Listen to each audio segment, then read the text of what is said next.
உறவுகளே, மீண்டும் ஒரு உலக நகர்வுகள் நிகழ்வினூடாக உங்களை சந்திக்கிறோம். இங்கு நான் ஆஸ்திரேலியாவிலிருந்து அருள், என்னுடன் இங்கிலாந்திலிருந்து இராணுவ புலனாய்வு மற்றும் அரசியல் பொருளாதார ஆய்வாளர் கலாநிதி அருஸ் இணைந்து கொள்ளுகின்றார். வணக்கம் அருள். அருஸ். வணக்கம் அருள். இலக்கு நேர்களுக்கு அன்பு கலந்த வணக்கம். வழங்கு போலவேதான் நாங்கள் ஒவ்வொரு நாளும் திறக்கின்ற பொழுது மாறி மாறி ஈரானும் அமெரிக்காவும் என்ற தாக்குதல் செய்திகள் கொண்டிருக்கின்றன. நேற்று நடந்த தாக்குதல்களிலே நான் நினைக்கிறேன் 11வது நாளாக நடக்கின்ற தாக்குதல் நினைக்கிறேன். அமெரிக்கா முதல் முறையாக B1 லாங் ரேஞ்ச் பாம்பர்ஸ், அதாவது நீண்ட தூர இலக்கை கொண்ட B1 பொம்பர் விமானங்களை பாவித்திருப்பதாக தகவல்கள் வருகின்றன. அதைவிட ஈரானுடைய ஏவுகணை மற்றும் ட்ரோன் சேமிப்பு கிடங்குகள், கடலோர கண்காணிப்பு மையங்கள் என்று பலவற்றை தாக்கியதாக தொடர்ந்தும் அதே புராணம் தான் பாடிக்கொண்டிருக்கிறார்கள். உண்மையிலே இந்த தொடர்ந்தும் அதே இலக்குகளை தாக்கி கொண்டிருந்தால் எப்படி ஈரானால் தொடர்ந்து அண்டை நாடுகள், அதாவது இராணுவ இலக்குகள் உள்ள அமெரிக்க இராணுவ இலக்குள்ள அண்டை நாடுகள் மீது தாக்க முடிகிறது? இந்த தொடர்ந்து நடக்கின்ற வான்வழி தாக்குதலின் உண்மையான தாக்கம் என்ன? இந்த விவரங்களை கொஞ்சம் தெளிவாக வழங்குங்கள். நீங்கள் சொன்னது போலதான் பிரித்தானியாவில் இருந்து தளத்தில் இருந்து கொண்டு செல்லப்பட்டதும் மற்றது ஐரோப்பாவிலிருந்து சென்ற இந்த B1B என்ற நீண்ட தூர லாங் ரேஞ்ச் ஸ்ட்ராட்டஜிக் பம்பர் என்று சொல்றது நீண்ட தூர மூலோபாய குண்டுவீச்சு விமானங்கள். இந்த விமானங்கள் 2000 ராத்தல் எடையுள்ள 24 குண்டுகளை சுமந்து செல்லக்கூடியவை. 1970களில் பனிப்போர் காலத்தில் தயாரிக்கப்பட்ட இந்த விமானங்களை இப்போது அமெரிக்கா அதனை பயன்படுத்தி இருப்பதாகவும், இது ஈரானில் ஒரு அதாவது கார்பெட் பொம்மிங் என்று சொல்றது குண்டு வீச்சுகளுக்கு பயன்படுத்தி இருக்கிறார்கள். இந்த குண்டு வீச்சு தாக்குதலை தொடர்ந்து ஈரான் பிரித்தானியாவுக்கு எச்சரிக்கையை விடுத்திருக்கின்றது. உங்கள் தளத்தை மீண்டும் ஈரானுக்கு வழங்கினால் நீங்கள் பதிலடியை எதிர்நோக்க வேண்டி வரும் என்று கூறியிருக்கிறது. ஏனென்று சொன்னால், இப்ப புதிதாக வந்திருக்கின்ற பிரதமர் ஆண்டி பேர்னம் கூறியிருக்கின்றார் என்று சொன்னால், தாங்கள் அமெரிக்காவுக்கு இந்த தளத்தை கொடுப்பதென்று கூறியிருக்கின்றார். அதே சமயம் நீங்கள் பார்த்தீங்கன்னு சொன்னால், நேற்று இரவு இந்த சலம்கே பகுதியில் இருக்கின்ற எல்லைகள், அதாவது ஈராக்குக்கும் ஈரானுக்கும் இடையிலான அந்த எல்லை போக்குவரத்து சாவடியை நோக்கி ஈரான் ஹைமாஸ் ஏவுகணைகளை ஏவி இருந்தது. மன்னிக்கவும், குவைத் ஹைமாஸ் ஏவுகணைகளை ஏவி இருந்தது ஈரான் அந்த சோதனை சாவடி மீது. அதில் 2 கொல்லப்பட்டிருந்தார்கள், 11 பேர் காயமடைந்திருந்தார்கள். அதனைத் தொடர்ந்து ஈரான் குவைத்துக்கும் ஈராக்குக்கும் இடையிலான இந்த சோதனை சாவடி மீது ஆளில்லாத தாக்குதல் விமானத்தையும் குண்டு ஏவுகணையையும் ஏவி இருந்தது. அதாவது பதிலுக்கு பதில் ஈரான் தாக்குதல்களை நடத்தி கொண்டிருக்கிறது. அதே சமயம் ஈரான் குவைத்தின் வான்படை தளத்தை தாக்கி இருக்கின்றது. அது உலங்கு வானூர்திகளின் ஹேங்கர், அது அந்த தரிப்பிடம் என்று கூறுகிறார்கள். குவைத்தை பொறுத்தவரையில் கிட்டத்தட்ட 13,500 அமெரிக்க படையினர் அங்கு தங்கி இருப்பதாக கூறப்படுகிறது. இதனிடையே குவைத்தில் இருக்கின்ற ஒரு பவர் பிளாண்டும் இன்று ஏவுகணை தாக்குதலால் பற்றி இருப்பதாகவும், பல ஏவுகணைகளை தாங்கள் இடைமறித்து விட்டதாகவும் குவைத் கூறுகின்றது. அதே சமயம் ஜோர்டானுக்கும் இன்று ஈரான் தாக்குதலை நடத்தியிருந்தது. 4 ஏவுகணைகளை தாங்கள் இன்டர்செப்ட் பண்ணியதாக கூறினாலும், ஜோர்டானில் பல பகுதிகளில் ஏவுகணை வீழ்ந்து வெடிப்பதாகவும், ஜோர்டான் சிரிய பகுதியில் இருக்கின்ற தளத்தில் வீழ்ந்து வெடிப்பதாகவும் கூறப்படுகிறது. இதே சமயம் C-17 குளோப் மாஸ்டர் விமானங்கள் ஐரோப்பாவிலிருந்து மத்திய கிழக்கை நோக்கி இப்போது கொண்டு செல்லப்படுவதாக கூறியிருக்கிறார்கள். அமெரிக்கா இதுவரையில் பேட்ரியாட் ரக ஏவுகணைகளை 1430 ஏவுகணைகளை ஈரான் போரில் பயன்படுத்தி விட்டதால், இப்போது பேட்ரியாட் 3 விட பேட்ரியாட் 2 என்ற பழைய ஏவுகணைகளை விரைவாக உற்பத்தி செய்து தரும்படி ஆயுத நிறுவனங்களை கேட்டிருப்பதாக கூறியிருக்கிறது. இதனிடையே அப்பாஸ் அரக்சி, ஈரான் வெளிவார அமைச்சர் கூறியிருக்கின்றார், தானும் அந்த பிப்ரவரி 28ஆம் தேதி நடந்த குண்டு வீச்சில் தானும் அந்த கட்டிட இடிபாடுகளுக்கு இருந்துதான் உயிர் தப்பியதாகவும் தானும் அங்கு நின்றதாகவும் கூறியிருக்கிறார்கள். இதேவேளை சமீபத்திய அறிக்கைகளின் அடிப்படையில் ஜோர்டானில் உள்ள அமெரிக்க இராணுவத்துக்கு சொந்தமான இலக்குகள் மீது நடத்தப்பட்ட தாக்குதலில் என்னென்ன இலக்குகளை தாங்கள் குறிவைத்ததாக ஈரான் IRGC தெரிவித்திருக்கின்றது. அதில் அமெரிக்காவின் தாட் ஏவுகணையின் தடுப்பு அமைப்பை சேர்ந்த ஒரு ரடார், மற்றது ஒரு பெட்ரியாட் ஏவுகணை தொகுதி, அதாவது சிஸ்டம் என்று சொல்கிறது, ஒரு CRAM என்ற ரடார் தொகுதி, அமெரிக்க தளத்தில் உள்ள எரிபொருள் தாங்கிகள் மற்றும் ஹெலிகாப்டர்களுக்கான உபகரணங்களுக்கான ஒரு பெரிய கிடங்கு, மற்றது ஹெலிகாப்டர்களை பழுதுபார்க்கின்ற இடம் ஆகியவற்றை தாங்கள் தாக்கி அளித்ததாக கூறியிருக்கிறது. நிலைமை மெல்ல மெல்ல மோசமடைந்து கொண்டிருக்கின்றது. எனவே பிரித்தானியா, பிரான்ஸ் போன்ற நாடுகள் அங்கு ஈரானில் இருக்கின்ற தமது அதிகாரிகளை, தூதரக ஊழியர்களை அங்கிருந்து வெளியேற்றுகின்றார்கள். அதே சமயம் இஸ்ரேல் என்று கூறியிருக்கின்றது, இந்த பாதுகாப்பு பதுங்குகுழிகள், ஷெல்டர்ஸ் எல்லாத்தையும் ஓபன் பண்ணி இருக்கிறோம், அதற்கு மக்கள் தயாராக இருக்கும்படி கூறியிருக்கிறார்கள். அதே சமயம் பல்கேரியாவில் இருந்து இந்த பல்கேரியா வந்து ஈரான் மீதான தாக்குதலுக்கு உதவிகளை வழங்கினால் தாங்கள் பல்கேரியாவை தாக்குவோம் என்று ஈரான் நேற்று தெரிவித்திருக்கிறது. இதற்கு பதிலாக நேட்டோ இப்போது நேட்டோவிடம் ஒரு கேள்வி கேட்கப்பட்டிருக்கிறது. அதாவது பல்கேரியா தாக்கப்பட்டால் நேட்டோ இந்த போருக்கு இறங்குமா என்ற கேள்வி எழுந்திருக்கிறது. இதனிடையே ஈராக்கின் பிரதமர் வந்து 9 நாட்களுக்கு முதல் அமெரிக்காவுக்கு சென்றிருந்தார். இப்போது அமெரிக்காவிலிருந்து வந்தவர் ஈரானுக்கு இன்று பயணத்தை மேற்கொண்டிருக்கின்றார். அவரை ஈரான் அரசு தலைவர் பெசஸ்கியான் வரவேற்று கூட்டி சென்றிருந்தார். ஆனால் அவர் ஈரானுக்கு போவதற்கு முன்னர் மொய்தபா ஹமானியை, அதாவது ஈரான் தற்போதைய ஆன்மீக தலைவரை சந்திப்பதற்கு அப்பாயின்மெண்ட் கேட்டதாகவும், ஆனால் அதை அவர்கள் மறுத்து விட்டதாகவும் கூறப்படுகின்றது. எனினும் இப்போது இந்த ஊடகங்கள் ஒரு செய்தியை கூறுகின்றன. அவர் வந்து இந்த ட்ரம்பின் ஒரு தனிப்பட்ட செய்தியை காவி செல்வதாகவும், ஈரானுக்கு ஒரு செய்தியை கொண்டு செல்வதாகவும் கூறியிருக்கின்றார்கள். ஆனால் அந்த பேச்சுவார்த்தையின் முடிவுகள் என்னவாகும் என்பது தெரியவில்லை. இதனிடம் இந்த தரைப்படை தாக்குதலை எதிர்பார்த்து நிற்பதால் ஈரான் மக்கள் அனைவருக்கும் இப்போது பெருமளவில் ஆயுதங்கள் வழங்கப்பட்டிருப்பதாகவும், இந்த ஈரான் தொலைக்காட்சி நிறுவனத்தின் ஒரு செய்தியாளர் என்று அவர் செய்தி எடுத்த போது அவர் ஸ்னைப்பர் துப்பாக்கியுடன் காணப்பட்டதாகவும் இந்த ஊடகங்கள் தகவலை வெளியிட்டிருக்கின்றன. இப்பொழுது கிட்டத்தட்ட 11 நாட்களாக தொடர்ந்து அமெரிக்கா குண்டுகளை வீசிக் கொண்டிருக்கிறது. ஆனால் ஈரானை பொறுத்தவரையிலே ஈரானுடைய தாக்குதல் பலம் எந்த வகையிலும் குறையவில்லை. நான் நினைக்கிறேன் இன்னொரு வகையிலே அமெரிக்காவிலே காலாவதியாக இருக்கின்ற குண்டுகளை கொண்டு வந்து கழிவு கொட்டுவது போல கொட்டுகிறார்களா? எனக்கு ஞாபகம் இருக்கிறது, 87ஆம் ஆண்டு ஆபரேஷன் லிபரேஷன் நடக்கின்ற பொழுது வானத்திலிருந்து தார்பீப்பாக்கள், கழிவுப் பொருட்கள் எல்லாத்தையும் எவ்ரோ விமானத்திலிருந்து வீசியதும், நெருப்பு வைத்து வீசியதும், கோட்டை மீட்பு நடவடிக்கையின் பொழுது கோட்டையை சுற்றி பறந்த விமானங்களிலிருந்து மலக்கழிவுகளை கூட ஒரு நாள் வீசினார்கள். அவ்வாறு இவர்களும் வந்து அந்த தன்னுடைய நாட்டினுடைய கழிவுகளையும் காலாவதியான ஆயுதங்களையும் தான் வீசி செல்லுகிறார்களா? அப்படி என்றால் இப்படி அவர்கள் 11 நாளாக குண்டு வீசியும் எந்த விதத்திலும் ஈரானை அடிபணிய வைக்கவோ அல்லது ஈரானின் தாக்குதல் திறனை குறைக்கவோ முடியவில்லை. உண்மையில் என்ன நடக்கிறது? அந்த தாக்குதலினுடைய பாதிப்பு ஈரானுக்குள்ளே என்ன நடக்கிறது? நீங்கள் கூறியது போலதான், அதாவது இதை இந்த ஊடகங்களும் என்ன போட்டிருக்கிறது என்று சொன்னால், ஆற்றல் மிக்க போர் முறை இப்போது அதாவது எண்ணெய் வயல்கள், சுத்திகரிப்பு நிலையங்கள் மற்றும் கப்பல் போக்குவரத்து முக்கிய வழித்தடங்களை நோக்கி மாறி இருக்கின்றது. ரஷ்யாவிலும் சரி, ஈரானிலும் சரி, பப் அல் மண்டே பகுதியிலும் சரி, இப்போது இவர்கள் இராணுவ இலக்குகளை தாக்குவதை விட பொருளாதார இலக்குகளைத்தான் குறிவைத்து தாக்கிக் கொண்டிருக்கிறார்கள். இன்று அதாவது இந்த ஆசியன் மாநாடு பிலிப்பைன்ஸில் நடந்திருந்தது. இப்போது கிர்கிஸ்தான்ல வந்து சங்காய் கோஆபரேஷன் மாநாடு இடம்பெறப் போகின்றது.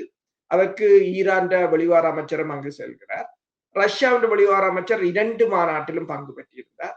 அங்கு ஆசியன் மாநாட்டில் பங்கு பெற்றிய போது அமெரிக்காவின் தூதுவர், அமெரிக்காவின் வெளிவார செயலாளர் மார்க்கோ ரூபியோவை சந்தித்து பேசியிருந்தார்.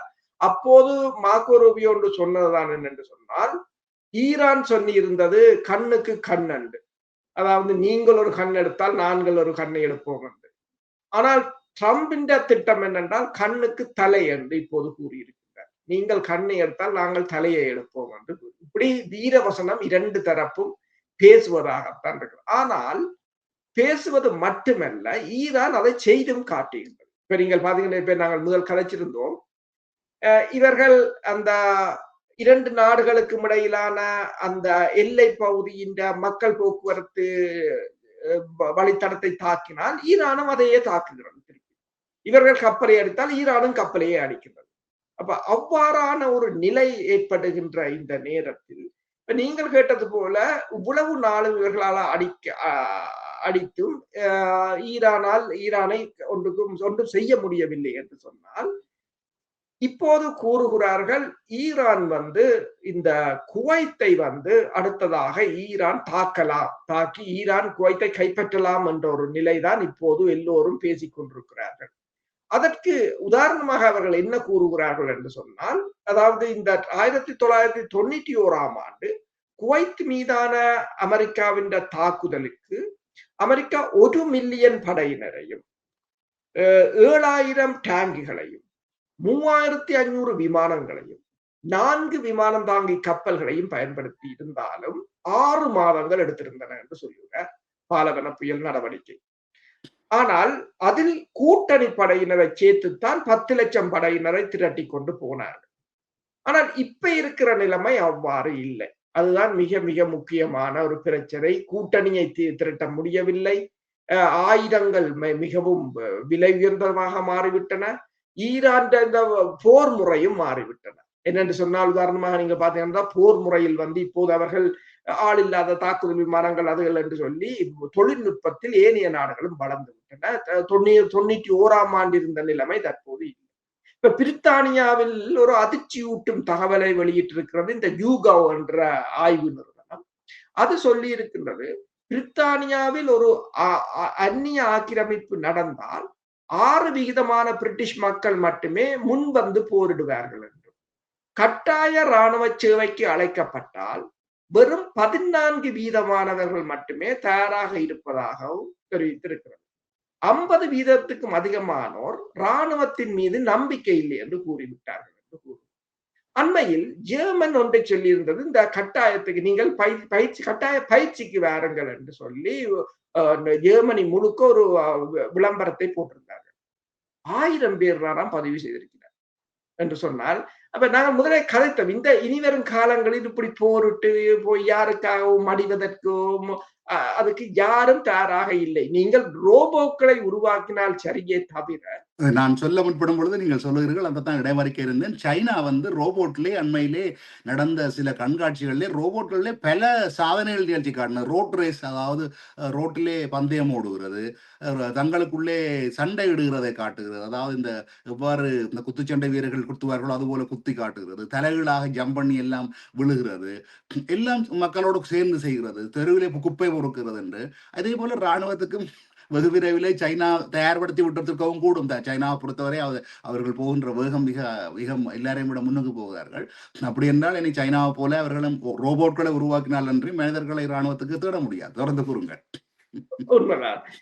அதிலும் பாத்தீங்கன்னு சொன்னா, சரி ரோபோக்களை உருவாக்கலாம், அதிலும் அவங்க எல்லாம் முன்னுக்கு நிக்கிறாங்க. இப்ப சைனாவோ ரஷ்யாவோ அவர்களெல்லாம் முன்னுக்கு நிற்கிறார்கள். அப்ப நீங்கள் ரோபோக்களை உருவாக்கினால் அவர்கள் 1000 ரோபோக்களை உருவாக்கி விடுவார்கள் ஒரு சில நாட்களில். என்னென்றால் அங்கு அவர்களுக்கு அந்த உற்பத்தி செலவுகள் குறைவு, மற்றது அவர்களிடம் கனிம வளங்கள் இருக்கின்றன, எல்லாவற்றிலும் அவர்கள் முன் நகர்ந்து விட்டார்கள். அதுதான் மிக முக்கிய பிரச்சனையாக இருக்கின்றது. ஒரு சின்ன தகவலுக்காக, மக்களின் தகவலுக்காக கூறுகிறேன், சைனானுடைய எக்ஸ்பெங் என்ற ஒரு கார் நிறுவனம் அது பறக்கும் ஹெலிகாப்டர்களை ட்ரோன்களை குறைந்த விலையில் தயாரித்து வழங்குகிறது. எங்கள் ஆஸ்திரேலியாவுக்கு கடந்த 2 நாட்களுக்கு முன்னர் கொண்டு அறிமுக விழா வைத்தார்கள். அவர்கள் சொல்றார்கள் என்றால், சைனா உலகத்துக்கு நாங்கள் புதுமைகளை படைக்கிறோம் என்ற கருத்திலே சொல்லியிருந்தார். அந்த கார்கள் இப்பொழுது பிரபலமாக, முதல்ல இந்த அமெரிக்காவும் மேற்குலக நாடுகளும் அந்த எக்ஸ்பெங் என்ற காரை பற்றி நிறைய நையாண்டி செய்திருந்தார்கள். அந்த நையாண்டி நையாண்டி 5 ஆண்டு இந்த கார் ஏற்கனவே அறிமுகப்படுத்தப்பட்டாவிட்டது. இந்த பறக்கும் ஹெலிகாப்டர் எவ்வாறு உருவாக்கி இருக்கிறார்கள் என்றால், காரினுடைய பின்பக்கத்திலே இந்த ஹெலிகாப்டர் மடைச்சு சுருக்கி வைக்கப்பட்ட நிலையில் இருக்கும். காரினுடைய பின்கதவு திறந்தவுடன் அது வெளியில வந்து அது 2 பேர் பறக்கக்கூடியதாகவும் 1 மணித்தியாலம் வரை 1.5 மணித்தியாலம் வரை பறக்கக்கூடியதாக இருக்க வேண்டும்.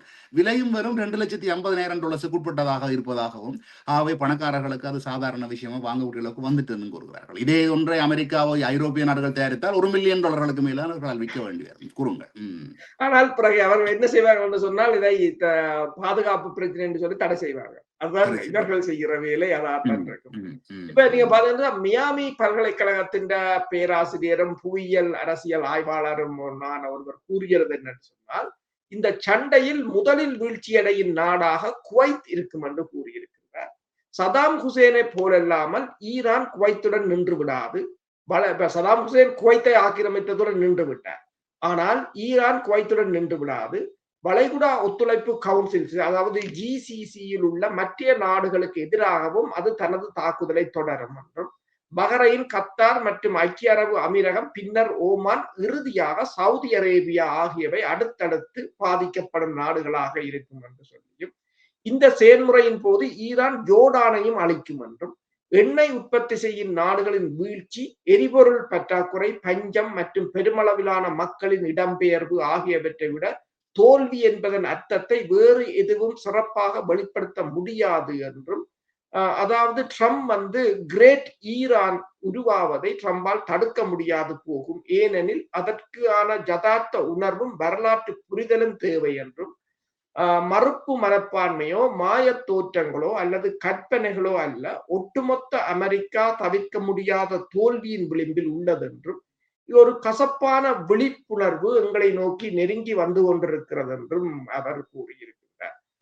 இப்ப நடக்கிற சம்பவங்களை பார்த்தால் ஈரான் எதற்கும் அஞ்சியதாக இல்லை. இப்போ 72 மணி நேரத்தில் மிகப்பெரிய தாக்குதல் ஒன்று நடக்கப் போவதாக இஸ்ரேலும் கூறுகிறது, ஈரானும் அமெரிக்காவும் கூறுகிறது. ஆனால் இந்த இந்த எந்த தாக்குதலுக்கும் ஈரான் தாங்கள் நின்று பிடிக்கக்கூடியதாகத்தான் இருக்கின்றது. இப்போது ஈரான் வெளிவார அமைச்சர் அப்பாஸ் அரக்சி வந்து கிர்கிஸ்தானுக்கு போகிறார் என்று சொன்னால், அங்கு சங்காய் கோஆபரேஷன் மாநாடு நடைபெறுகிறது.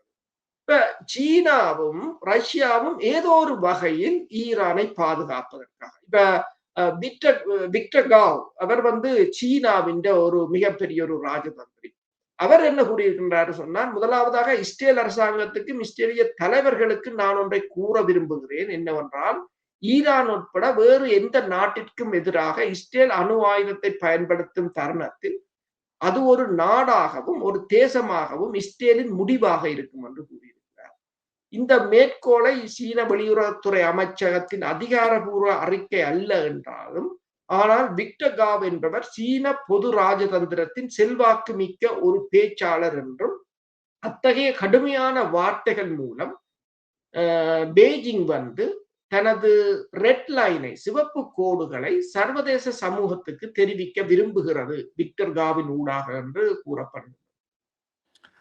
நீங்கள் இந்த அதாவது ஈரான் மீது ஒரு தரை ரீதியான இராணுவ முனைப்பு அல்லது இராணுவ முன்னெடுப்பு கான முயற்சிகள் நடந்து வருகின்றன அன்றைக்கு கூறியிருந்தீர்கள், இன்றைக்கும் அதை பற்றி சுட்டி காட்டியிருந்தீர்கள். நான் ஒரு தகவலை வாசித்தேன், 20,000 படைகள் முதலில் தயாராகி கொண்டு வந்து அதாவது ஈரான் நோக்கி வந்து கொண்டிருப்பதாகவும் கூறியிருந்தீர்கள். அதோட இன்னொன்றை கூறினீர்கள், மக்களுக்கு பயிற்சி கொடுக்கிறார்கள் என்று சொல்லி, அதாவது மக்கள் எல்லோருக்கும் ஆயுத பயிற்சி கொடுக்கப்படுகிறது. இந்த விடயத்திலே ஒன்றை நாங்கள் சுட்டி காட்ட வேண்டும். இந்த தரை, அதாவது வந்து இந்த 2 பைலட்டுகள், இந்த விமானத்தினுடைய பைலட்டுகளை மீட்பதற்கு வந்த பெரும் நடவடிக்கையிலே வந்த விமானங்களில் வந்து இறங்கியவர்களை சுடுவதற்கு சாதாரணமாக ஆடு மேய்ப்பவர்கள், விவசாயிகள் கூட அவர்களை தாக்கினார்கள், சுட்டார்கள் என்று கூட தகவல்கள் வந்தன. மக்கள் இப்ப திரண்டு இருக்கிறார்கள் என்றால் அதனுடைய உண்மை கதை. நாவே இப்ப ஏற்கனவே 6-7 லட்சம் இராணுவம் இருப்பதுடன் மக்களும் பயிற்றுவிக்கப்பட்டு மக்களின் கையிலும் ஆயுதம் இருக்கும் என்றால் அவர்கள் எத்தனை லட்சம் படைகளை கொண்டு வந்தாலும் கூட ஈரானை ஒன்றும் செய்ய முடியாது அல்லவா? குழுங்கள் இந்த தரைவழி தாக்கல் என்னுடைய உண்மைதான். அவர்கள் கிட்டத்தட்ட 3 மில்லியன் மக்களை படையில் இலகுவாக இணைத்து விடுவார்கள் என்று கூறுகிறார்கள். 30 லட்சம் படையினரை இலகுவாக அவர்கள் திரட்டி விடுவார்கள். அதே சமயம் இப்ப நான் இப்போது கூறுறது போல ஒரு தொலைக்காட்சி நிருபர் வந்து ஸ்னைப்பர் துப்பாக்கியுடன் தான் நிற்கின்றார். இப்ப அங்கு எல்லோருக்கும் ஏற்கனவே ஆயுதங்கள் வழங்கப்பட்டு விட்டன. தொடர்ச்சியாக ஈரான் ஏபில் பகுதியில் இருக்கின்ற ஈராக், சிரியா பகுதிகளில் இருக்கின்ற இந்த கேர்டிஸ்தான் அமைப்புகள் இந்த தலைமையகங்களை தாக்கி அழித்துக் கொண்டிருக்கின்றது. பெருமளவான ஏவுகணைகளையும் ஆளில்லாத தாக்குதல் விமானங்களையும் அது சேகரித்து வைத்திருக்கிறது. இப்போது அமெரிக்காவே கூறுகிறது, இப்ப எல்லா தளங்களையும் துல்லியமாக ஈரான் தாக்குகிறது என்றால் அதற்குரிய இந்த தொழில்நுட்ப மற்றதும் செய்மதி உதவிகளை யார் வழங்குகிறார்கள் என்று சீனா தான் அதனை வழங்குகிறது என்றதுதான் மிக முக்கியமானது. சீனாவும் ரஷ்யாவும் அதனை வழங்குகிறது என்று சொல்லி இப்ப நேற்று பாத்தீங்கன்னு சொன்னால் ஐக்கிய அரபு அமீரகம் UAE மீது பறந்த F-35 ரக விமானம் ஒரு 7700 என்ற அவசர சமிக்கையை அனுப்பியிருந்தது. அதற்கு பிறகு பாரசீக வளைகுடாவில் பறந்த KC-135 என்ற டேங்கர் விமானம் இந்த 7700 அவசர சமிக்கை அனுப்பியிருந்தது. இன்று சவுதி அரேபியா மீது பறந்து கொண்டிருந்த அமெரிக்கா விமானப்படையின் E-3B என்ற சென்ட்ரி விமானம் வந்து அவசர கோட்டை வந்து, அதாவது 7700 என்ற கோட்டை வந்து இந்த அப்காஸ் விமானம் அனுப்பியது. பல விடயங்கள் அங்கு இடம்பெறுகின்றன, ஆனால் பலவற்றை மறைக்கிறார்கள். இப்ப இன்று பைனான்சியல் டைம் கூறியிருக்கின்றது, ஜோர்டானில் இடம்பெற்ற தாக்குதலில் கிட்டத்தட்ட 100 பேர் காயமடைந்ததாகவும் அமெரிக்கா அதை அதில் 90% சிறு காயம் என்று கூறினாலும் 10 தடவைகள் இந்த மிகப்பெரிய இராணுவ சரக்கு விமானங்கள் காயமடைந்தவர்களை ஏற்றிக்கொண்டு ஜெர்மனிக்குத்தான் கொண்டு சென்றிருக்கிறார்கள் என்று 10 தடவைகள் அந்த விமானங்கள் ஜெர்மனியில் தரையிறங்கி இருப்பதாக கூறியிருக்கிறார்கள். இப்போது அமெரிக்கா வந்து இப்ப அமெரிக்காவின் மிகப்பெரிய விமானமான C-5M சூப்பர் கேலக்சி என்ற விமானம், அது வந்து ஸ்ட்ராட்டஜிக் கார்கோ விமானம் என்று சொல்றது, மூலோபாய சரக்கு விமானம் என்றது, ஜெர்மனியிலிருந்து மத்திய கிழக்குக்கு கொண்டு வரப்பட்டிருப்பதாகவும் அது 75 மீட்டர் நீளமான இந்த விமானம் வந்து 127 தொன் எடையுள்ள சாமான்களை கொண்டு செல்லக்கூடியது என்றும் 13,000 கிலோமீட்டர் தூர வீச்சு கொண்டது என்றும் கூறியிருக்கிறார்கள். இப்ப பெருமளவான இந்த விமானங்களை கொண்டு வந்தாலும் அல்லது அதற்குரிய நடவடிக்கைகளை இவர்கள் மேற்கொண்டாலும் ஒரு தரைப்பட நடவடிக்கை என்பது, இப்ப நான் முதல் கூறியது போல குவைத் மீது ஈராக் சதாம் ஹுசேன் மேற்கொண்ட படை நடவடிக்கைக்கு எதிராக இவர்கள் எவ்வளவு ஆயுத பலத்தையும் படை பலத்தையும் பயன்படுத்தி இருந்தார்கள் 91ஆம். ஆனால் இப்ப இருக்கிற நிலைமையில் அவ்வளவத்தையும் இவர்கள் திரட்டினாலும் ஈரான் ஈராக்கை விட பல 10 மடங்கு பலமாக இப்போது இருக்கின்றது. அப்ப இந்த நிலையில் தரைப்படை நடவடிக்கை மிகவும் ஒரு மோசமான விளைவை கொடுக்கும் ஒன்று. ஆனால் அதற்கும் தயாராகத்தான் இப்போ நீங்கள் கூறியது போல ஈரான் வந்து தனது மக்களுக்கு பயிற்சிகளை கொடுத்திருக்கின்றது. ஐரோப்பிய ஒன்றிய நாடுகள் மற்றது வளைகுடா நாடுகள், இஸ்ரேல் போன்ற நாடுகளும் கட்டாய பயிற்சிகளை கொடுத்தாலும், நான் இப்போது கூறியிருந்தேன், ஜெர்மனியிலும் பிரித்தானியாவிலும் இந்த கட்டாய பயிற்சி எவ்வளவு தூரத்துக்கு வேலை செய்ய போகிறது என்று சொல்லி. இப்ப இவ்வளவு தூரத்துக்கு மக்கள் அதில் இப்பொழுது பெருமளவில் அக்கறை காண்பிக்கவில்லை. நான் நினைக்கிறேன் பிரான்ஸ்ல இந்த கட்டாய பயிற்சி முன்னமே இருக்கிறதுன்னு நினைக்கிறேன். உண்மைதானோ? சரி, இப்பொழுது நாங்கள் இந்த செங்கடலிலே 2 அதாவது சவுதி அரேபியானுடைய கப்பல்களை ஹவுதிகள் தாக்கி இருக்கிறார்கள். அதில் ஒரு கப்பலுக்கு பேர் என்சில்லியா, மற்றது லியா என்று சொல்லி முதலாக, அதாவது ஹவுதிஸ்கள் சவுதியினுடைய கப்பல்களை தாக்குவோம் அல்ல சவுதி துறைமுகனுக்கு வருகின்ற கப்பல்களை தாக்குவோம் என்று கூறியதன் பின்னர் தாக்கப்பட்ட முதலாவது தாக்கப்பட்ட 2 கப்பல்கள் என்று நான் நினைக்கிறேன். இப்போ செங்கடல் வழியாக செல்லும் கப்பல்கள் மீதும் தாக்குதல் நடத்தப்படுவது நாங்கள் முன்னரே பேசியிருந்தோம். எண்ணெய் வளங்கள் வழிகளை பாதிக்கும் என்பது மாத்திரமல்ல, இந்த மத்திய கிழக்கு குறிப்பாக சவுதி அரேபியா அல்லது இந்த செங்கடல் வழியாக சென்று வருகின்ற மற்ற போக்குவரத்து கப்பல்களுக்குமான ஒரு ஆபத்து சமிக்கை இது. அதாவது இந்த ஹவுதிகளினுடைய ஜெர்மன் இருக்கிறது வந்து சவுதி அரேபியாவிலிருந்து வெளியால செல்லுகின்ற கப்பல்களை தாக்குகின்ற இடத்தில் தான் இருக்கிறார்கள். அதுக்கு பின்னர் தான் சோமாலியா வருகிறது. ஆனால் இதே வழியால் தான் சென்று இந்த சுயஸ் கால்வாயாலையும் கப்பல்கள் செல்ல வேண்டும். ஆகவே இவர்களால் தாக்க முடியும் என்று சொன்னால் ஹவுதிகளால் சுயஸ் கால்வாய்க்குள்ளால் சென்று ஐரோப்பா செல்லக்கூடிய வெறும் எண்ணெய் கப்பல்கள் அல்ல, பொருட்களை ஏற்றி செல்லும் கப்பல்களோட பாதிக்கப்படக்கூடும் தானே. இதை பற்றி கொஞ்சம் விளக்கம் தாருங்க. அதாவது சவுதி அரேபியாவின் கப்பல்கள் மற்றது சவுதி அரேபியாவின் துறைமுகத்துக்கு போகின்ற கப்பல்களுக்கு மீதான தடையை ஹவுதிகள், அதாவது அன்சரல்லா அமைப்பு அறிவித்திருந்தது. ஈரான் ஒவ்வொரு காயாக மெல்ல மெல்ல நகர்த்துகின்றது. இவர்களை மெல்ல விட்டு பிடித்து இந்த போரை இழுத்து கொண்டு போவதன் ஊடாக இவர்கள் மீள முடியாத ஒரு பொறைக்குள் கொண்டு செல்வது போலதான் தெரிகின்றது. என்றால் முதல் போரில் இந்த அன்சருல்லா அமைப்பு பேசாமல் தான் இருந்தார்கள், அதை விட்டு பிடித்தார்கள், அந்த அந்த அதற்களால் போகின்ற எண்ணெய்களை விட்டு பிடித்தார்கள். இப்போது இரண்டாவது இதையும் இரண்டால் இந்த அமெரிக்காவின் கடல் முற்றுகை தோல்வி அடைந்ததுடன் முதலாவது வான்படையை அமெரிக்கா பயன்படுத்தியது, அது தோல்வியடைந்ததுடன் கடற்படைக்கு மாறியிருந்தது. கடற்படை முற்றுகை தோல்வியடைந்ததுடன் பேந்து பேச்சுக்கு வந்தார்கள். பேந்து அந்த கடற்படை முற்றுகையை தாங்கள் போடலாம் என்று யோசிக்கிற அதே சமயம் அடுத்த கடற்படை முற்றுகையை கொண்டு வந்திருந்தது ஈரான். அப்ப இதை முதலில் எல்லோரும் கூறினார்கள், ஏதோ ஒரு சுமார் சம்பிரதாய பூர்வமாக ஹவுதிஸ் வந்து அன்சருல்லா கூறி இருக்கிறது, தாக்க மாட்டார்கள் என்றுதான் யோசித்தார்கள். ஆனால் அவர்கள் நேற்று இந்த நீங்கள் கூறிய 2 சவுதி அரேபியாவின் கப்பல்களையும் தாக்கியது வந்து, அதை ஒரு ஆய்வாளர் என்னென்று கூறுகிறார் என்று சொன்னால், அவர்கள் எச்சரிக்கைக்காக அந்த கப்பல்களின் சுக்கான்களை, அதாவது சாதாரணமாக சும்மா சுடவில்லை, கப்பல்களை முற்றாக எரித்திருக்கிறார்கள். அது அந்த நீங்கள் காணொளிகளை பார்த்தீர்கள் தெரியும்.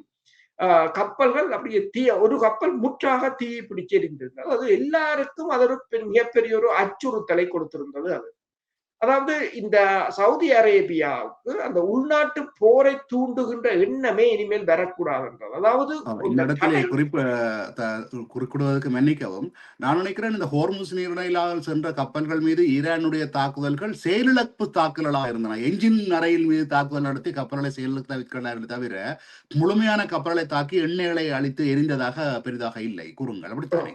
உண்மைதான். அதில் பெருமளவில் அவர்கள் அந்த டிசேபிள் பண்றது என்று சொல்லி கப்பல்களை செயலிழக்க செய்ய அமெரிக்காவும் அதைத்தான் செய்திருந்தது. ஆனால் இவர்கள் அப்படியே தீப்பற்றி எறிகிற அளவுக்கு ஒரு கப்பலை தாக்கி இருக்கிறார்கள். எல்லோரையும் ஒரு அச்சமூட்டுற நிலைமை. இன்று பார்த்தீங்கன்னு சொன்னால் ஐரோப்பிய ஒன்றியமாக இருக்கலாம், பிரான்ஸாக இருக்கலாம், கடல் IMO என்ற கடல் அமைப்பாக இருக்கலாம், எல்லோரும் கண்டனங்களை தெரிவித்திருக்கிறார்கள். ஆனால் அன்சருல்லா அமைப்பை பொறுத்தவரையில் இந்த ஈரான் தான் அதை அவர்களுக்கு இயக்குகின்றது. ஏவுகணை தொழில்நுட்பமாக இருக்கலாம், அவர்களுக்குரிய சேட்டலைட் தொழில்நுட்பமாக இருக்கலாம். ஆனால் இன்று ட்ரம்ப் என்ன கூறியிருக்கிறார் என்று சொன்னால், அன்சருல்லா அமைப்பு தாங்கள் எதிர்பார்க்கவில்லை அவர்கள் இவ்வாறு தாக்குவார்கள் என்று சொல்லி, அவர்களுக்கு அவர் என்ன சொல்லியிருக்காரு, அவர்களுக்கும் எங்களுக்கும் எந்த பிரச்சனையும் இல்லை, அவர்களே இதற்குள் வந்தார்கள் என்றும். ஆனால் அவர்கள் இனி தாக்கினால் அதை தான் ஈரானைத்தான் தாக்குவேன், ஏனென்றால் ஈரான் புராக்சியாகத்தான் அவர்கள் செயற்படுகிறார்கள் என்று கூறியிருக்கிறார்கள். ஆனால் அதே நேரம் நீங்கள் பார்த்தீங்கன்னு சொன்னால், இன்றைக்கு 2 சீன கப்பல்கள், சூப்பர் டேங்கர்ஸ் 2 கப்பல்கள் அதே பாதையால் இந்த பப் அல் மண்டே பகுதி ஊடாக சவுதி அரேபியாவின் 2 சவுதி அரேபிய எண்ணெய்களை ஏற்றிக்கொண்டு அதுகள் சென்றிருக்கின்றன. அதை எல்லோரும் இந்த கொஸ்கோ என்ற ஷாப்பிங்கு சொந்தமான இந்த 2 கப்பல்கள் சென்றதை எல்லா செய்தி நிறுவனங்களும் போட்டிருக்கின்றன. அப்ப சீனாவுக்கு அவர்கள் அனுமதி கொடுத்திருக்கிறார்கள் என்ற போது சீனா அவர்களுக்கான ஆதரவு தளமாக இருக்கிறது என்றுதான் அவர்களுடைய கருத்து. இது தொடர்பாக இந்த ஆசியன் மாநாட்டில் கலந்து கொண்ட ரஷ்யா அமெரிக்காவின் வெளிவார செயலாளர் மார்க்கோ ரூபியோ என்ன கூறினார் என்று சொன்னால், இந்த போரில் ஹூதிஸ் அமைப்பினர் வந்து இணைவது குறித்த தாக்கம் பற்றி ரூபியோ பேசுகையில் என்ன கூறினார் சொன்னால், முழு உலகுக்கும் இது ஒரு பிரச்சனை என்றும், ஹூதிஸ் அமைப்பு வந்து இதை நிறுத்துவார்கள் என்று நான் நம்புகிறேன். மோதல் தொடங்கியதிலிருந்து அவர்கள் புத்திசாலித்தனமாக அதிலிருந்து விலகியே இருந்தார்கள். இதுவரையில் ஈரான் போரில் அவர்கள் ஈடுபடவில்லை. ஆனால் இப்போது சவுதி அரேபியாவையும் அதன் கப்பல்களையும் குறிவைப்பதன் மூலம் அவர்கள் இந்த போரில் சிக்கிக் கொண்டதாகவே தான் நினைப்பதாகவும், சீன கொடியை ஏந்திய சவுதி அரேபியாவின் கப்பல், சவுதியின் எண்ணெயில் ஏற்றிய கப்பல்கள் அந்த பாதை வழியாக செல்வதற்கு அவர்கள் அனுமதித்ததை தான் சில மணி நேரங்களுக்கு முன்னர் செய்திகளில் படித்ததாகவும், அது உண்மையில் ஒரு சீன கப்பல் தானா என்றது தனக்கு கேள்வி என்றும், அவர்கள் அந்த சீன கப்பல்களை தகர்க்காது விட்டால், அப்படி நடந்தால் அது ஒரு சீனாவுக்கு பிரச்சனையாக மாறும் என்றும், ஏனென்று சொன்னால் சீனா அவர்களுடன் கூட்டாக இருக்கிறது என்று சொல்லியும் அவர் கூறியிருக்கிறார். அப்ப ட்ரம்பும் இப்போது என்ன கூறியிருக்கிறார் என்று சொன்னால், ஹூதிஸ் அமைப்பினர் கப்பல்களை தாக்கினால் தாங்கள் ஈரானை தாக்குவோம். ஆனால் இவர்கள் தங்கள் மூலோபாய கையிருப்பு எண்ணெய்களை வெளியில் எடுத்து வெவ்வேறு நாடுகளின் எண்ணெய், இப்ப ரஷ்யாவின் எண்ணெய்க்கான தடையை நீக்கி, ஈரான் எண்ணெய்க்கான தடையை நீக்கி, வெவ்வேறு குழாய் வழிகளால் கொண்டு வந்து ஏதோ மேனிப்புலேட் பண்ணி இந்த எண்ணெய் விலையை குறைத்தே வச்சு கொண்டிருந்தார்கள். ஆனால் நேற்றையான அந்த தாக்குதல், 2 கப்பல் மீதான தாக்குதலுடன் இன்றைக்கு $100 எட்டிவிட்டது. $100 எட்டியிருப்பதைத்தான் நான் அடுத்த கேள்வியாக கேட்க இருந்தேன். ஆமா. எண்ணெய்.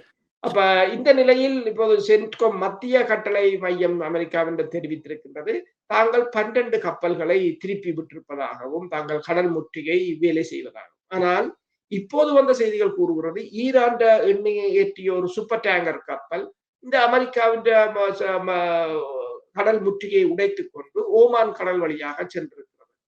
என்றால் இவர்களுக்கு பயமாக இருக்கிறது, ஈரான் கப்பலை தாக்கினால் அவர்கள் உடனடியாக ஒரு கப்பலை தாக்குவார்கள். என்றால் அந்த ஹோர்முஸ்ல அடுக்கி நிக்குது கப்பல், எல்லா நாட்டின் கம்பெனி கப்பலும் நிக்குது.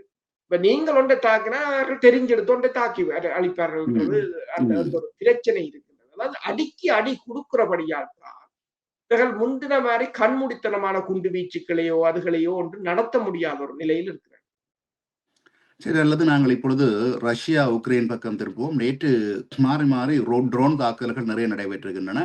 நேற்று உக்ரைன் மட்டும் 400 ட்ரோன்களை ஏவியதாகவும் பல சேதங்கள் வந்ததாகவும் தகவல்கள் இருக்கின்றன. இப்பொழுது ரஷ்யா உக்ரைனின் போர் நிலைமை எப்படி இருக்கிறது?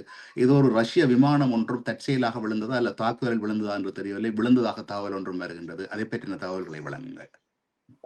உண்மைதான். ரஷ்யாவுக்கும் உக்ரைனுக்கும் இடையிலான போர் வந்து மிக உக்கிரமாக நடந்து கொண்டிருக்கிறது. அதான் ஆய்வாளர்கள் என்ன கூறுகிறாங்கன்னு சொன்னால், ஈரான் அமெரிக்கா போரில் கவனம் சிதறி இருப்பதால் அதை பெருமளவில் அந்த போரை யாரும் கருத்தில் எடுக்கவில்லை. ஆனால் அங்க களமுனை வந்து மிக மோசமாக இருக்கிறது என்று சொல்லியும், ரஷ்யாவின் பல இடங்களை உக்ரைன் ட்ரோன்கள் மூலம் தாக்குகின்ற அதே சமயம் ரஷ்யாவும் தனது ஏவுகணைகள் மற்றது இன்று கூட ஒடிசா பகுதிக்கு ஹைப்பர்சோனிக் ஏவுகணையை ரஷ்யா ஏவியிருந்தது.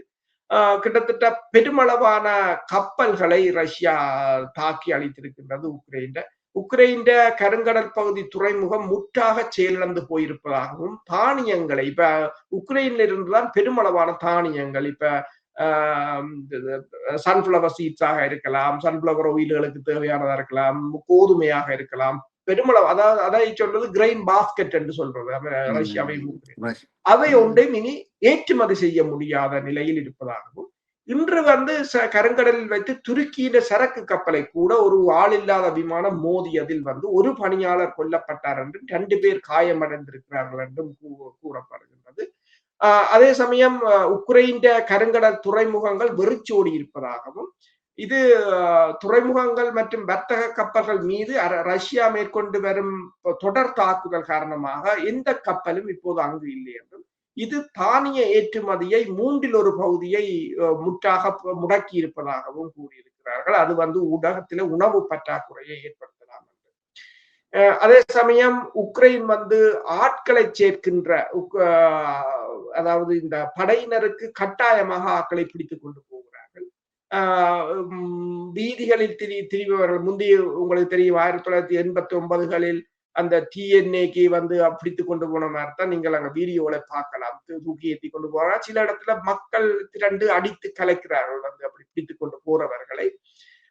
அவ்வாறு அதாவது இப்போது படையினரை சேர்ப்பதில் மிக கடுமையான நிலைமை கடுமையான பிரச்சனை இருப்பதாகவும், மக்கள் பெருமளவில் தப்பி ஓடி வருவதாகவும், ஆனால் ஐரோப்பிய நாடுகள் இப்போது அந்த படையினரில் இணைந்து சேவையாற்றக்கூடிய வயதுள்ளவர்களுக்கு தாங்கள் திருப்பி அனுப்ப போவதாகவும், உக்ரைனுக்கு அவர்களுக்கு தங்குமிட வசதிகளை கொடுக்க போவதில்லை என்றும் கூறியிருக்கிறார்கள். இதனிடையே இன்றைக்கு அந்த ரஷ்யாவின் Su-57 என்றது வந்து 5வது தலைமுறை விமானம், ரஷ்யாவின் அமெரிக்காவின் F-35 5ஆம் தலைமுறை விமானம், அதே போல ரஷ்யாவின் அது இன்று வந்து மாஸ்கோவுக்கு அருகில் வந்து வீழ்ந்து நொறுங்கி இருக்கின்றது. விமானம் முற்றாக அழிந்து விட்டது. ஆனால் பைலட் விமானிகள் வந்து பாராசூட் மூலம் தப்பி இருக்கிறார்கள். இதுதான் ரஷ்யாவின் 5ஆம் தலைமுறை விமானம் முதலாக விழுந்தது. ஆனால் இயந்திர கோளாறு பயிற்சியின் போது விழுந்தது என்றார்கள். அதுக்கு பிறகு இது என்னென்று சொல்லவில்லை. அமெரிக்காவின் F-35 ரக விமானங்களும் பல வீழ்ந்திருக்கின்றன பயிற்சிகளின் போது. சில சமயங்களில் பயிற்சி ஒழுங்குவதாக இருக்கலாம், இல்லை சில சமயங்களில் ட்ரோன்களால் தாக்கப்பட்டிருக்கலாம். ஏனென்றால் இப்ப தொடர்ச்சியாக போர் இடம்பெற்றுக் கொண்டிருப்பதால் அங்கு என்ன நடக்கிறது என்பது மிகவும் ஒரு அதை கண்டறிவது மிகவும் கடினமாகத்தான் இருக்கும். இருதரப்பும் முக்கியமான கேள்வி என்னவென்றால், அதாவது உக்ரைன்லே நான் நினைக்கிறேன் கடந்த வாரம் உக்ரைன் நாட்டு பாதுகாப்பு அமைச்சர் பதவி நீக்கப்பட்டிருந்தார். நேற்று முன்தினம் என்று நினைக்கிறேன் அவர்களுடைய இராணுவ தளபதி சிரஸ்கி என்பவரையும் பதவியிலிருந்து நீக்கி இருக்கிறார்கள். நான் நினைக்கிறேன் ராணுவம் அல்லது அதாவது பாதுகாப்பு தரப்பு பதவி நீக்கப்படுவதால் ராணுவம் சண்டை பிடிக்க மறுக்கிறதா, அதுக்காக தான் நாட்களை மாற்றுகிறார்களா என்ற ஒரு கேள்வி எழுகிறது. அதை பற்றி கொஞ்சம் தகவல் வழங்குங்கள். என்னென்று சொன்னால் இப்ப அவர்களுக்குள்ளேயே மிகப்பெரிய குழப்பங்கள் ஏற்பட்டிருக்கின்றது. யாரையும் நம்ப முடியாத ஒரு நிலை. எந்த நேரமும் இராணுவ புரட்சியை ஏற்படுத்தலாம். ஏனென்றால் ரஷ்யாவும் பெருமளவில் ஊடுருவி விட்டார்கள் உக்ரைன் படையினருக்குள்ளும் இராணுவத்துக்குள்ளும். எனவேதான் அடிக்கடி இப்ப உங்களுக்கு தெரியும் சலன்ஸ்கி என்றவர் தான் முதல் இருந்தவர் முப்படைகளின் தளபதியா. அவருக்கும் செலன்ஸ்கிக்குமே ஏற்பட்ட முறுகல் காரணமாக பிறகு அவரை நேட்டோ அமைப்புகள் வெளியில் கொண்டு வந்து பிரித்தானியாவுக்கான தூதுவராக அவர் இப்போது இங்குதான் இருக்கின்றார். அப்ப காலங்காலமாக அவர்கள் ஒருவரையும் நம்ப முடியாத ஒரு நிலையாக இருக்கின்றது. என்றால் ஆட்சியை கைப்பற்றி விடுவார்கள், சுட்டு விடுவார்கள் என்ற ஒரு பிரச்சனை. எனவேதான் பாதுகாப்பு அமைச்சரை மாற்றினார்கள், இராணுவ தளபதியை மாற்றினார்கள், பிரதமரை மாற்றினார்கள் என்று, அதுக்கு பிறகு மக்கள் போராடினார்கள் என்று சொல்லி மிகப்பெரிய ஒரு பிரச்சனை. ஏன் இப்போது ஜேடி வேன்ஸுக்கும் அதே ஒரு பிரச்சனை. என்னென்று சொன்னால் ஜேடி வேன்ஸை பொறுத்தவரையில் உங்களுக்கு தெரியும், இப்போது அவர் வெளிப்படையாக பேசுவதுண்டு. இப்போது ஒரு பிரச்சனை வந்திருக்கிறது என்று சொன்னால் ஜேடி வேன்ஸின் பாதுகாப்பு பிரிவில் இருக்கின்ற ரகசிய முகவர்கள் அவரின் பயணங்கள் தொடர்பாக தகவல்களை கசிய விடுவதாகவும், அவர் எங்கெங்கு செல்கிறார், அவரின் மகனை மரைன் கோப்ஸின் உலங்கு வானூர்தியில் கோல்ஃப் பயிற்சிக்கு அழைத்து சென்ற தகவலை கூட வெளியிட்டிருக்கிறார்கள் என்று சொல்லியும், வேன்ஸின் திட்டமிட்ட பயணங்களில் தொடர்பான அத்தனை தகவல்களும் எல்லா ஊடகங்களுக்கும் வெளிவருகிறது என்றும், இப்ப கட்டார் பரிசளித்த அமெரிக்க அதிபர் டிரம்பின் விமானம் தொடர்பான செய்திகளை வெளியிட்ட 4 நியூயார்க் டைம்ஸ் பத்திரிகையின் நிருபர்கள் மீது இப்போது வழக்கு போடப்பட்டிருப்பதாக, இந்த தகவல் என்னென்று உங்களுக்கு வந்தது என்று அவர்கள் கேட்கிறார்கள். அமெரிக்கா கூறுகிறது தகவல்களை கசிய விடுவது தண்டனைக்குரிய குற்றம் என்று அவர்கள் கூறியிருக்கிறார்கள். இப்போது என்ன பிரச்சனை என்று சொன்னால் அவர்கள் சொல்றார்கள் என்னென்றால், தங்களை பாதுகாக்க வேண்டியவர்களுக்கு மிகவும் நெருக்கமானவர்களே இந்த கசிவுகளை வெளியிடுவதாக தெரிவிக்கப்படுகிறது, ரகசிய தகவல்களை. அதாவது உங்கள் சொந்த பாதுகாப்பு படையினரே தகவல் தரும் மூலமாக சோர்ஸாக இருக்கும் போது நீங்கள் யாரை உண்மையில் நம்பலாம் என்று உங்களையே கேட்க தொடங்க வேண்டும் என்று இந்த பத்திரிகை தெரிவித்திருக்கின்றது. இப்ப இதே ஒரு நிலைமைதான் இப்போது உக்ரைனிலும் இருக்கின்றது.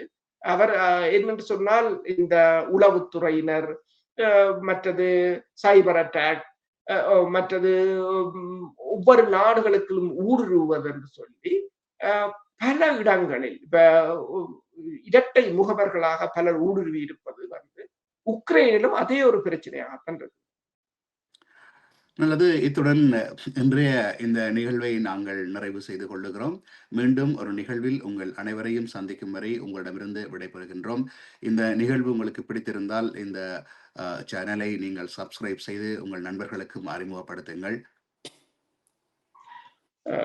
நீங்கள் கூறியது போலதான் இந்த சேனலை நீங்கள் இந்த தகவல்கள் பலரை பெருமளவானவர்களை சென்றடைய வேண்டும் என்று சொன்னால் நீங்கள் இதை சப்ஸ்கிரைப் பண்ணி ஏறியவர்களுக்கும் பகிர்ந்தால் அது எங்களுக்கு மிகவும் உதவியாக இருக்கும். நன்றி, வணக்கம். நன்றி, வணக்கம்.